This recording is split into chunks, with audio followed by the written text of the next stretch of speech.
ঐতিহাসিক জিয়াউদ্দিন বারানী বলেছিলেন, বাংলা হচ্ছে বলগাটপুর, মানে বিদ্রোহের নগরী।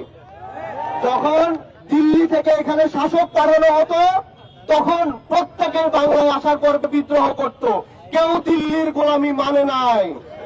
ঐতিহাসিক ভাবে আমরা কখনো দিল্লির গোলামি মানি নাই, কখনো মানব না।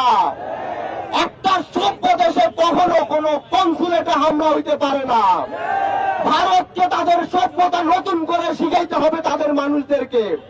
ভারত আমাদেরকে শিক্ষা দেয়, আমাদেরকে শুনাইতে আসে সংখ্যালঘুদের নিরাপত্তার কথা।